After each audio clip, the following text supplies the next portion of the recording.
Siap, Muhammad Sublawi Pak, asal Banda, Maluku Tengah Pak. Viral lulus jadi TNI usai 7 kali gagal, pria ini langsung histeris. Sebuah unggahan yang memperlihatkan kehisterisan seorang pria yang berhasil lolos jadi anggota TNI usai dirinya gagal selama 7 kali mengikuti tes. Pria berambut cepak dan berbadan tegap ini menangis dan mengatakan bahwa profesi sebagai tentara adalah harapan dari ibunya yang sudah meninggal.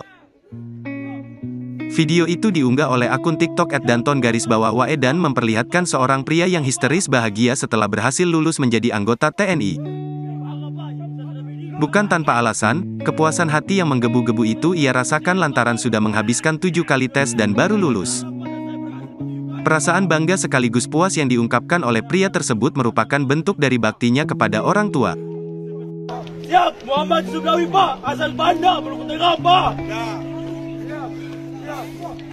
Saya bangga Pak, ibu saya sudah medical.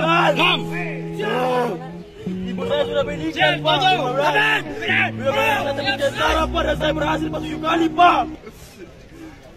Saya bersyukur Pak, sangat bersyukur Pak. Sebesar saya Pak, saya sangat bangga.